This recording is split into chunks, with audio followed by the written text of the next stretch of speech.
I am back from vacation, and luckily, we had Luke here to fill in for me, and he's back again, sitting next to me in spirit, I guess.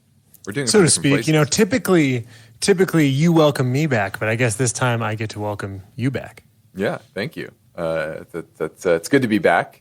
I'm a little tanner, that's for sure, but equally as interested in the markets and helping our listeners become better investors. That's what this is about. As Luke, I'm sure, helped with last week. And our objective, whether Luke is hosting or I'm hosting or we're both here together like today, is the same. And that's to help you become a better investor. And we're going to talk about the market performance and run down the show topics for today. But as usual, we're going to hit our first caller question now. Hi, guys. Love the show. Was wondering if you could take a look at AT&T for me.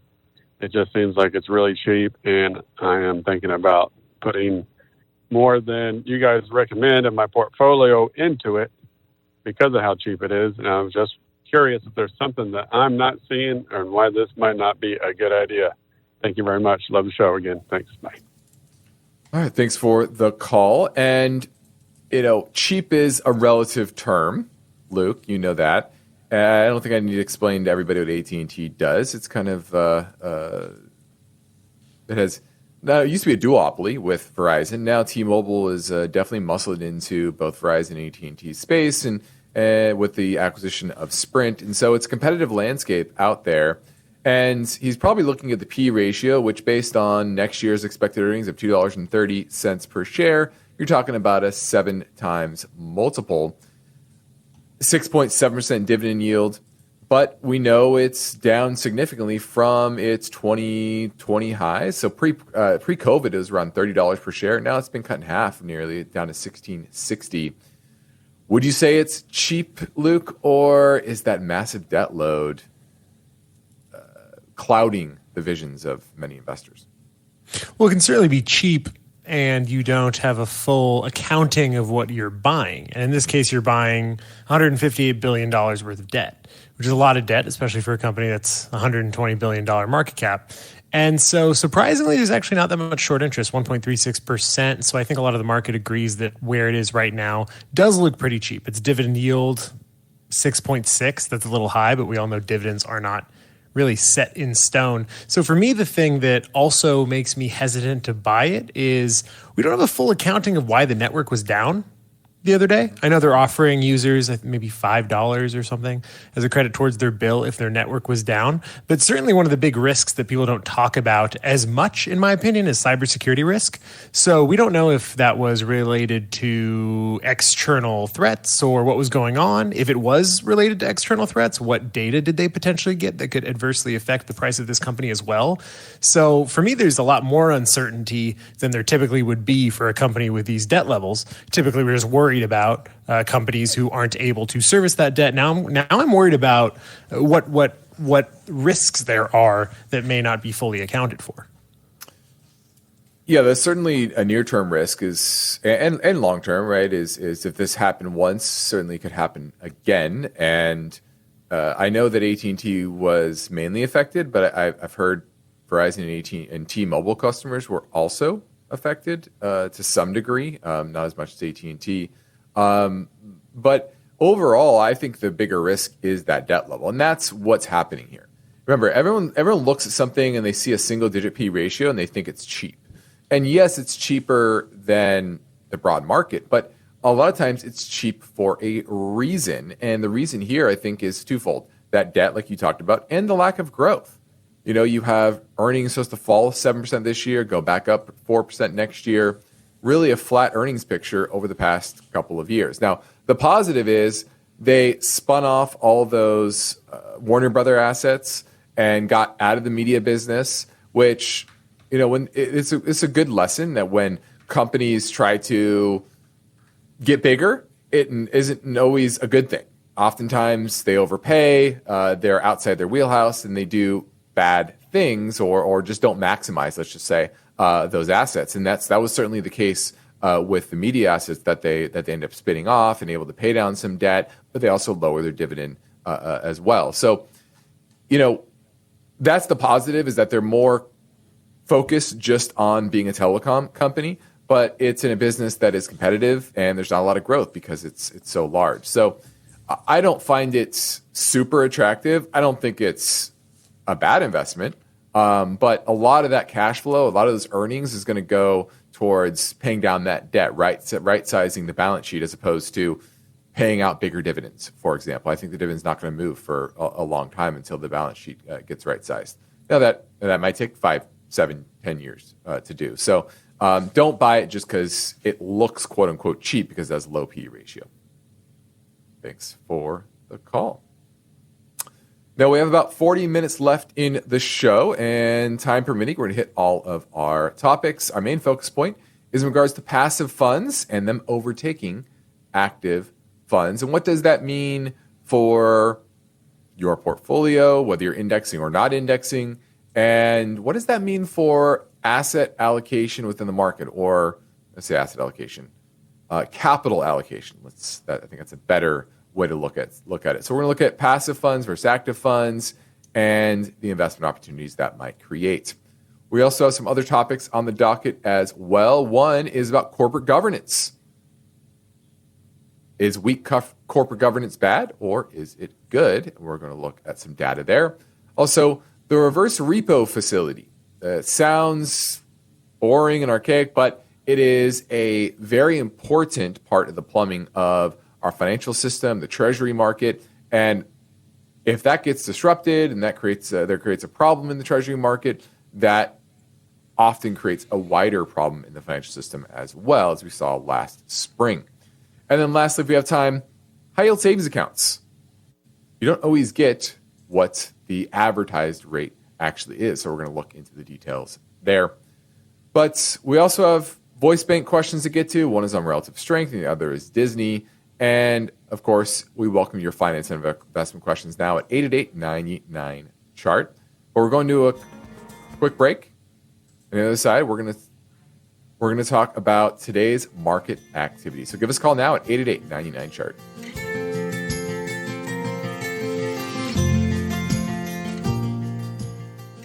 InvestTalk callers make each podcast unique. I was calling about Intel, if it's worth holding on to, or should I sell it? Their questions are curious. Hello. I had saved up around $80,000, and I was wondering what I should do to make it grow. Careful. Oh, I'm just wondering, is this a value trap? Because it looks like it's gone down quite a bit. Concerned. It's taken quite the tumble today. I've been trying to get out of this position for a while. I think I waited too long. And clever. It does seem to be situated in some areas of expanding population. And Justin Klein, Steve Peasley, and now Luke Guerrero are always ready with their unbiased answers. And this is looks like a classic example of chasing yield. Don't chase the yield. Next 12 months price to earnings is around 30. I just don't see it at this price. Don't forget to call InvestTalk 888-99-CHART.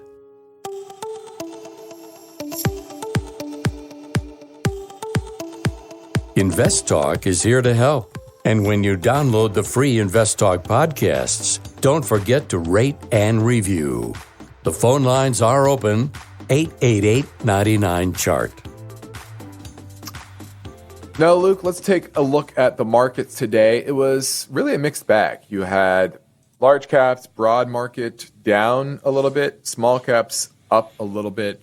And we didn't have a lot of economic news last week, but we do have a lot this week, especially on the inflation front, right? CPI is tomorrow and then PCE Thursday, if I'm remembering correctly. I don't believe CPI is tomorrow. No, CPI is a couple weeks from now, but PCE is Thursday. That's what it is. That's what I was thinking of. But certainly a mixed bag. We're getting to the end of earnings season. Obviously, the story last week was NVIDIA. That was up $2 today. Nothing, kind of a flat day, frankly. What did you see today? Yeah, like you mentioned, U.S. equities kind of mostly lower. The Russell 2000 was the big surprise to me. So small caps have been really underperforming big tech for a while, but they kind of climbed up a little bit, especially after the events of last week. But I think you nailed it. Generally, there was really no narrative shifts or anything because there hasn't really been any news. January new home sales came out, slight miss. But like you said, most of the narrative is going to be waiting for, or rather most of the observers of the market and a potential shift in narrative is going to be waiting for PCE on Thursday. That's the big number this week. Yeah, and that is why I've been focused on the CPI. PCE is much closer to what the Fed actually follows, and there's less influence there from housing. We talked about CPI. There's a lag effect of what is called owner's equivalent rent that kind of skews that, and so it's a pretty poor measure, truly, of inflation. That's why the Fed uses the PCE, and so that will probably be the big mover for this week. But a mixed bag today. Not much trend to really discuss. But let's keep things moving and pivot back to the InvestTalk voice bank for this question that came in earlier. Yes, Mark calling from San Diego. Thoughts on Disney, DIS. Is it overvalued, undervalued, or just fair value? Got a bunch of shares. Was wondering if it's time to hang on to it long term or let it go. Thank you. Bye-bye. All right, looking at Disney, a name that's got into the streaming wars right around the depths of COVID, and the stock rallied dramatically from about $125 in late 2020 all the way to $200 per share. But now we're down to $107 after bottoming out around $80 per share. Earnings estimates are going up, Luke, but revenue growth is flat year over year. The technicals have certainly improved. That's one thing that makes me start to get a bit interested in this name now that it's not just in a perpetual downturn. What are your thoughts? Yeah, well, really what gets me interested in this name is that streaming no longer seems to be the burden it was 2 years ago. They lost $4 billion 2 years ago. They lost $2.6 billion last year, and now they've only lost $387 million in the latest quarter. So they certainly are making improvements in terms of creating new options for consumers to have ad-supported services, as well as increasing costs as well. So cutting costs, increasing revenue from that segment, that's certainly a good thing. For me, I don't know if this is the exact time to buy it, but certainly close. I have always been a proponent of Disney is a solid long-term investment when it is at a fair price, because the IP it holds is something that no other company can really match up to within this space. Having taken my nephew to Disneyland for the first time when he's 3.5 years old, I can certainly testify to the fact that it still gets kids going. And so I think that it's near a fair price. I think we've seen some improvements on the operational side, and like you said, some technical improvements, but I'm not sure it's quite there yet. I'd have to probably see another quarter's worth of earnings to feel that the trend has been consistent. Yeah, it's definitely improved. I would say it's fair value. I don't think it's cheap or expensive. But like you said, it has great IP. I do worry a bit long term about the shift towards a lot of kids watching more YouTube short form videos, and just think of the Mr. Beast of the world and how much attention they're getting that takes away from attention towards a Disney movie, for example, or the Disney Channel or whatever, right? And so it's really about, and you and I are in that age bracket where the childhood we were watching Disney movies, and we have some connection to those characters, and if they're not watching those, now that does manifest probably another couple of decades down the line, but still, that is something I think is probably one of the bigger risks for Disney. They still have ESPN. I think there's some challenges there, but the fact that they've been able to, like you said, raise prices for Disney Plus, bring in more ad revenue with their ad-supported version, et cetera, they've been able to at least make that business not a drain on their cash flows. I think that's a positive. So I think it's a good company at a fair price with improving technicals.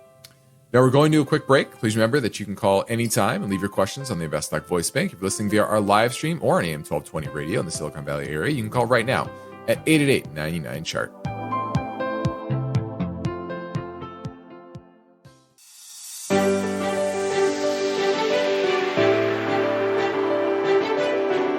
No two portfolios are alike, and every investor has a unique set of circumstances. So don't forget to call InvestTalk. 888-99-CHART. Our main focus point today concerns this topic. Passive funds have overtaken active funds. And this is coming from data from Morningstar. And it showed that in December, the net assets in passive funds exceeded those in their active cousins for the first time ever. So passive vehicles stand at $13.3 trillion in assets. $8 trillion of that is in equities. And this follows a study last month in the U.S.'s National Bureau of Economic Research. And what it showed was that those stocks that were in these indexes were dulled to the impact of news that should have moved their stock more dramatically. And there's also a study by Purdue University, and they looked at currency shocks and other impacts that on companies that companies should be sensitive to, right? So, for example, if a company has a lot of exposure to currency exposure to one country, and the value of that currency falls where they're getting a lot of revenue, there should be a requisite impact on the company. What it showed is that there was a 60% lower difference in stock idiosyncratic currency sensitivity when in the S&P versus not. And what it's showing is that the passive vehicles are in many ways undermining the basic premise of capital markets. And the basic premise is that money or capital will flow to where it's treated the best. And when it comes to the index funds, there's no consideration to that, Luke. It's not about, what companies have the highest profitability or the best balance sheet, the best cash flow, or anything like that. It's just market cap weighted, as we know. And people are putting money in blindly. So are index funds bad for capital markets? Yeah, I mean, that's a complicated question because it is complicated. One could argue that the appearance of a company in the S&P 500, which primarily looks at successful large cap companies, would mean that those companies could do well to avoid some of the issues with currency shocks or really any exogenous shocks. Mm-hmm. So that's certainly an argument to be made. The other one to be made is, the reason why these companies are at the market cap they are relative to other companies is because of the revenues that they create and their discounted cash flows. And that you can certainly see an argument that the buy-side activity, because don't get me wrong, certainly the easiest and best way, not necessarily the easiest, but the best way to assess the bull case for a market is flows. Because money is flowing into the economy, or rather flowing into these funds, and those funds have to then go and buy stocks. So the more money that is flowing into buy stocks is certainly going to float markets. But I think the point here is that, yes, the money is flowing in, but it's not flowing. It's flowing in indiscriminately. It's just saying, I don't care. No, it's flowing in completely discriminately. It's flowing in to where the market as a whole has decided this company is this size, this company is this size, this company is this size, because a whole lot of variables, right? And so it is exacerbating trends that are existing already based upon where active management has decided to allocate capital. It exacerbates those trends for sure, and you can end up with a situation where you have runaway valuations of the market overall, but those runaway valuations should still be relatively in the same ratios, if you will, of company A to company B based on how active markets have created these things. But now that passive is now bigger than active, who is influencing the market more? Is it the active who's actually looking at trying to allocate capital according to the quality of the businesses, quality of these companies, the track record and future growth of these companies? Or is now the passive more influential because it's bigger. And therefore, this passive flow is completely void of any care in the world of how these flows are allocated. Because it's just, is it the S&P? I'm buying it. Is it the Russell? I'm buying it. Is it the NASDAQ? I'm buying it. It does not care. That's really the point of passive, right? Whether or not you're buying the best companies at the best prices.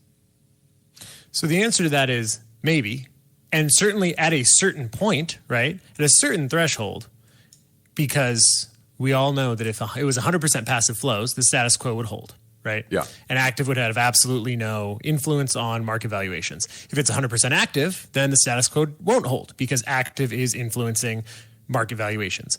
But have we crossed the Rubicon to which passive investment now completely overshadows active and the market becomes inefficient? I certainly don't think anyone's proven that. So we're certainly still in this middle ground, and it is something to be cognizant of that passive investments can distort markets. Are we at the point where it's a critical distortion? I don't know. I don't think you'll know until hindsight, unfortunately. Well, yeah. Next Invest Talk, we'll look into this topic. Capital One is buying Discover Financial. What is their strategy? We're going to look at that story tomorrow. But for now, I'm Justin Klein. I'm ready to take your calls at 888-99-CHART. Let's say you've been thinking about learning a new language. Okay, why? I mean, how would it come in handy? And where would you want to use it? Could it be that you have an upcoming international trip?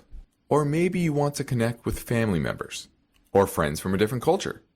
I think you should know about Rosetta Stone. With millions of users, it's been the world's most trusted language learning program for 30 years.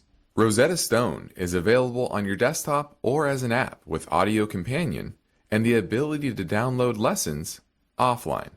Rosetta Stone truly immerses you in the language you want to learn. It has a built-in, patented speech recognition engine called True Accent. So as you practice speaking, you'll get feedback on how well you pronounce words. With Rosetta Stone, you pick up a language naturally, first with words, then phrases, then sentences. It's an intuitive process designed for long-term retention. You really learn to speak, listen, and think in your new language. Rosetta Stone is an amazing value, so your special skill set is within easy reach. You know you want to do this, so don't put off learning that language. There's no better time than right now to get started. For a very limited time, InvestTalk listeners can get Rosetta Stone's lifetime membership for 50% off. Visit rosettastone.com/today. That's 50% off unlimited access to 25 language courses for the rest of your life. Redeem your 50% off now at rosettastone.com/today.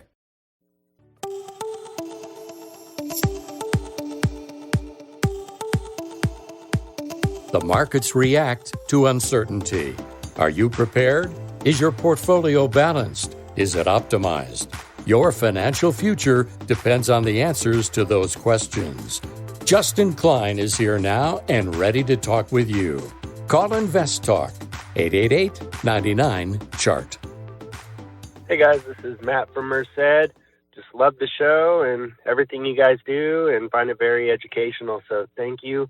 My question is about relative strength. I'm curious just how it's calculated and what length of time is typically used when they're calculating relative strength of a company versus the market, as well as what the near-term performance is. Typically, if there's any statistics based on if a company has or 90 for relative strength, or if it's lower, do they typically underperform? Is there a sweet spot where you would find better near-term performance?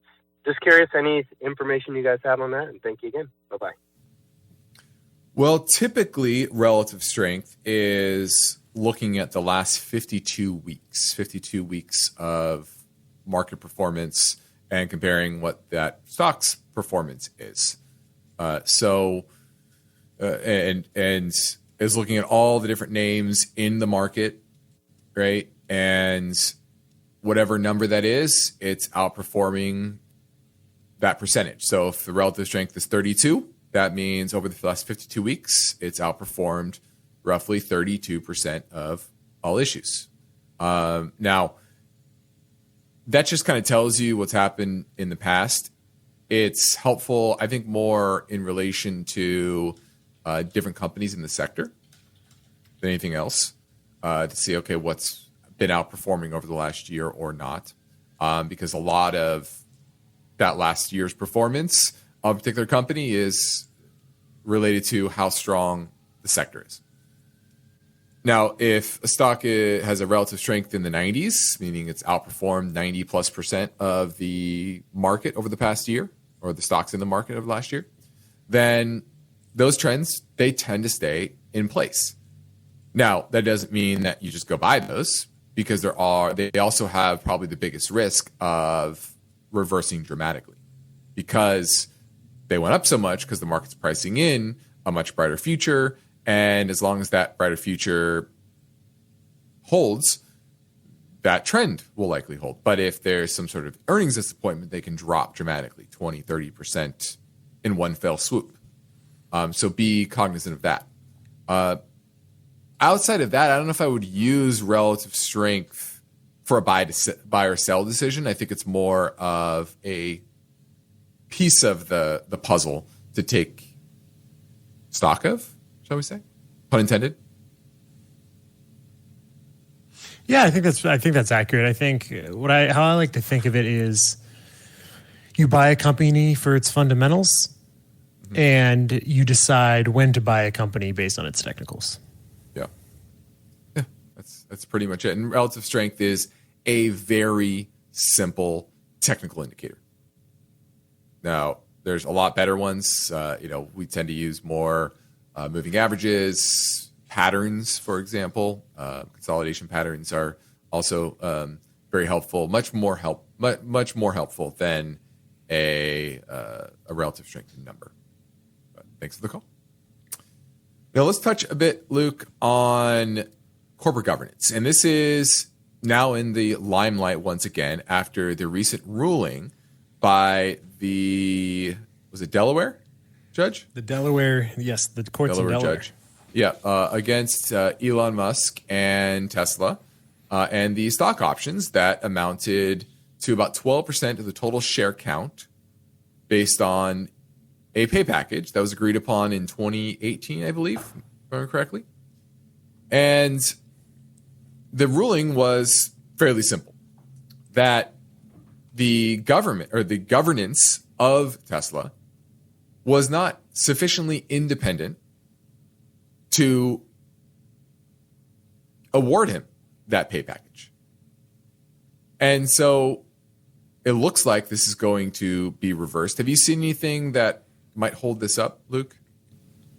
I haven't seen anything, no, and frankly, I haven't really heard much about it since the decision came out and the subsequent railing about Delaware being unfair to businesses, which is interesting because it's probably the most fair state to businesses that exists. But, I think this is the point that is made, and there's been some research into it, is that companies that have poor governance outperform companies with good governance. Well, that's since 2008.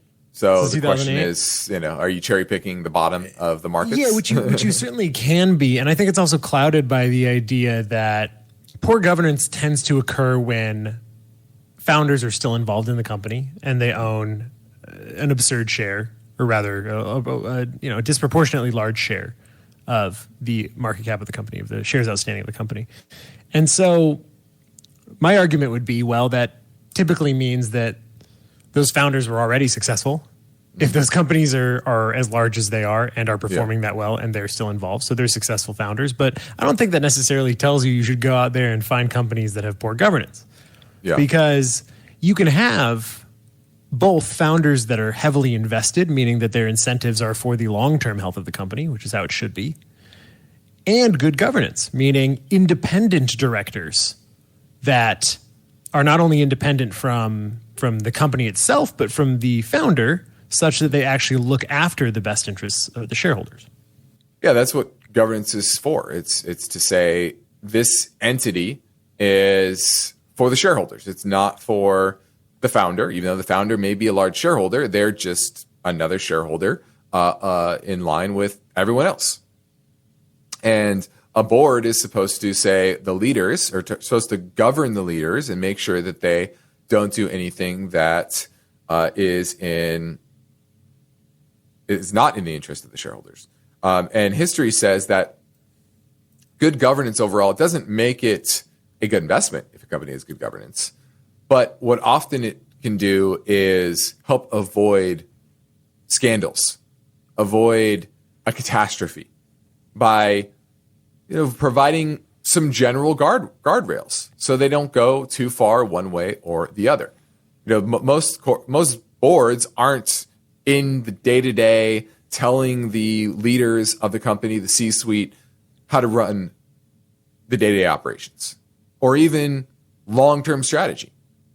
But there's a reason that pay packages for the C-suite have to be approved by the board, is because you have to make sure those pay packages are in line with the interests of the shareholders. Now, a few examples of when governance collapsed and the stock in many ways did. And first is Enron, clearly. That triggered Sarbanes-Oxley. And then there's Volkswagen in 2015. That was a huge scandal. And that's because corporate executive power went really unchecked. And just like in government, if you let a president run away with things and not have their power checked, you get, something like Russia, right? And it's good to have these counterbalances within a corporation. So that's the way to think about governance, at least from the board level. And then leadership is another question, is how strong of a leader and visionary is the current CEO or C-suite. And that's, I think, a separate question. And that's probably a better driver of upside, whereas board governance is a better protector of the downside. Now, we'd love to take your calls during the weekday live stream. Of course, we are happy to take them anytime as well on our 24/7 voice bank. So let's play one now. Hey, you guys. This is Art from Tucson. I'm calling in today about a small healthcare provider and services company. It's called Hims and Hers Health, HIMS. Now, this is a small company. It doesn't make money. I know you don't like that. As far as I could see, it doesn't make money.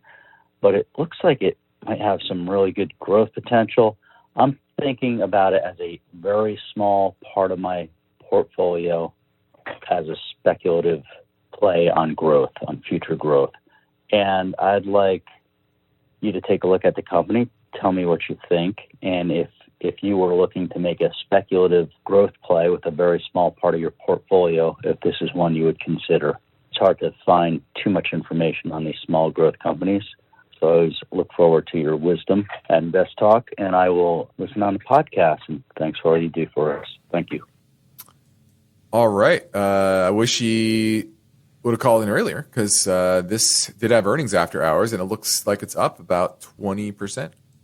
From 10.27 at the close today, it looks like after hours, it's at about $12.25.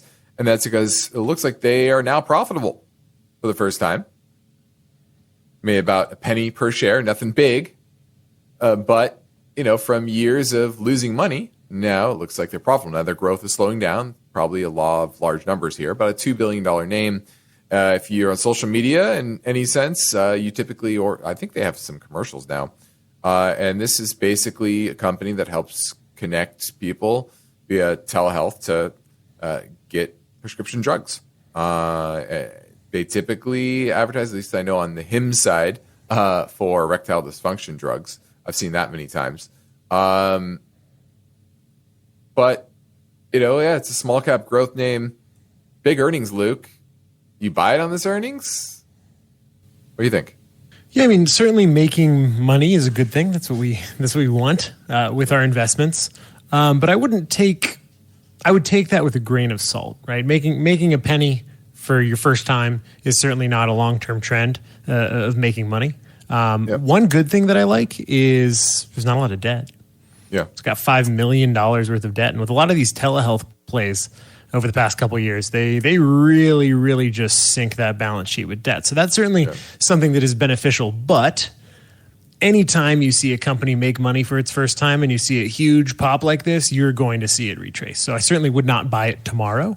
Yeah. But overall, for me, it's just not there for me. Even with it now turning profitable, I need to see a longer track record of profitability, especially with short interest of 10% out there, which probably is what caused a lot of the squeeze that caused that price to increase. So without the ability, or rather without the backbone of people starting to cover the shorts they have, you probably aren't going to see the momentum continue. Yeah, the good thing I see is a couple things. They just made profitability in the fourth quarter, but 2 quarters before that, they were actually positive free cash flow for the first time. So, that's a good trend. Their trend in cash flow is very, very good. Their earnings are obviously positive, like we said.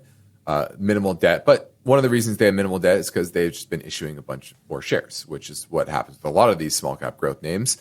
But if they can continue this growth, then we'll grow into that. The good thing is it looks like they've slowed down since they become cash flow positive. They've kind of stopped issuing shares. So I like that. I like that they said, okay, now we're cash flow positive. We don't need to just issue more shares because we have no debt, et cetera.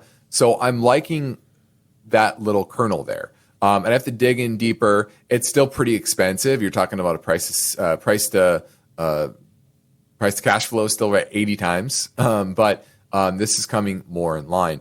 So as a flyer, as part of your growth stock, a growth name, I don't mind it, actually. I really don't, because I do think they have a pretty good marketing.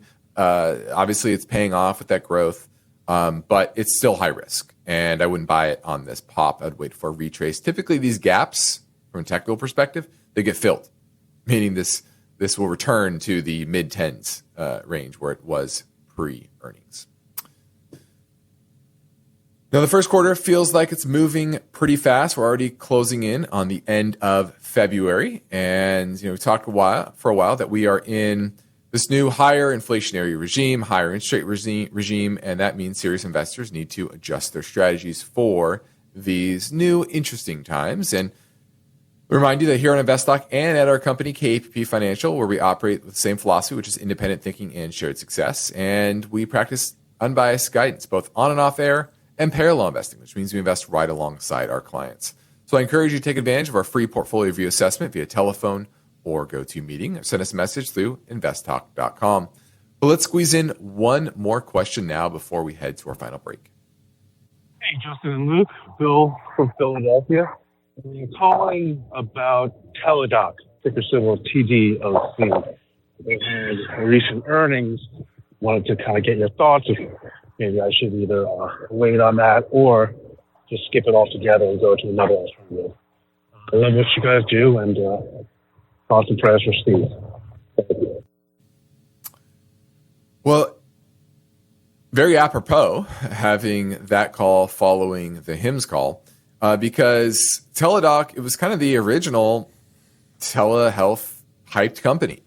Post-COVID, it went from about $60 per share all the way up to over $300 per share. Now we're at $14.79. And this is a company that was losing money before COVID and then suddenly made a ton of money because people couldn't go to the doctors as easily because of the shutdowns. And then those tailwinds disappeared in most ways, and now they're back to losing money once again.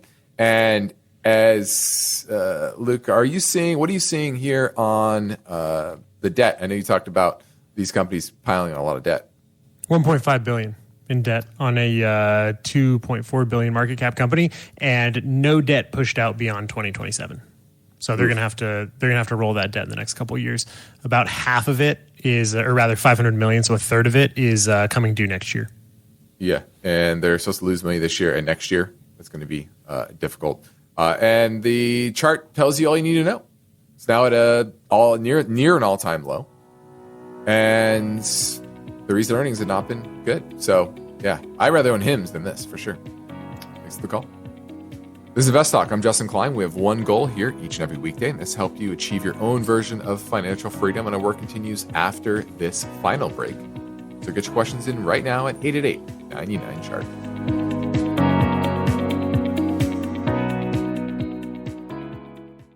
This is Andrew from Atlanta. My question is for the great Steve Peasley, Justin, or Luke. Luke, I was listening to your analysis. You were talking about the great 7 companies, the M7, and Microsoft. I do have an interest in trying to take a position in there. What is a good price to buy Microsoft? I want to try to get in there and just hold it until I'm bankrupt. I sure love the show, guys, and keep doing the great work. Have a great day. Google. Or does Google come out with a new business platform that helps usurp Microsoft, for example? So, I hesitate to say you put it in a drawer and forget about it. But certainly right now, Luke, Microsoft is a good business, probably overvalued, like many of the Mag 7 are. And the technicals certainly are weakening recently. I'd put a value closer to 300. Now it's at 407. What are your thoughts? I don't know if I'd go that low. I certainly think it's a little bit overvalued. Last week, a caller called and asked which of the 7 Magnificent 7 I should buy. And being constrained by that question to name some, I certainly said that Microsoft and Apple have staying power where a lot of these companies don't. Microsoft has a very diversified business. It has a stranglehold on business computation. There are certainly some applications they have that I believe are inferior, but have no choice but to use them. Looking at Microsoft Word is one of them. Outlook might be one of them as well. And it also has a hand in cloud computing in a way that a lot of companies don't. When you think about Microsoft and Xbox and their video games, the future of video games is in the cloud. That's something Sony doesn't have. So they have a very diversified, well-run business. I personally wouldn't be buying it at these levels. We hold it for clients, but we didn't buy it for clients at these levels. I don't think it's a sell here, but I certainly don't think it's an add more here. I could see it dropping down closer to the 350 level. That might be where I pick some more up, but I think it's a little overvalued, but still relatively fair given the business and all the cash they have on hand, and they've been able to soak in some yield over the past couple of years and not be as affected as much as some of the other smaller tech companies that don't have that luxury. Yeah, a lot of cash to earn that nice 5.25% on T-bills. Well, let's pivot over to that and talk a little bit about something that probably is boring to most, but if you understand it, you realize how important it is to the plumbing of our financial system. And that is what is called the overnight reverse repurchase facility at the Federal Reserve. And what this does is it enables large financial firms, such as money market funds, think of the $6 trillion plus that are in money market funds, to swap out extra cash for high quality securities on the central bank's balance sheet and collect some interest. And at one point, this balance hit over 2.5 trillion, and it steadily declined since late 2022 to about 500 billion. And what the simple explanation here is that when this balance goes up, money is taking liquidity out of the system, right? Because it's going out, dollars coming out of the system on to the Fed balance sheet, is sitting there. Now it's coming when it's falling. It means that balance is coming out and into the system. And so in many ways, the QT, quantitative tightening that the Fed has been doing, has been sterilized, meaning balanced out by the reverse repo drawing down from 2.5 trillion to 500 billion. So 2 trillion has flown into the system that way, and obviously there's a good amount that due to QT that's come out. So basically what this is showing here is that by about mid-year, May, June timeframe, this is likely to be depleted. And then the question will be, the next step will be excess reserves will be taken out, drawn down from the banking system. And at some point, if you have not enough reserves, you get a banking crisis like last spring. So basically it's saying is, at that point, maybe you might be on watch for something breaking. Doesn't mean it has to immediately. Also, the Fed can stop QT and prevent those bank reserves from falling as well.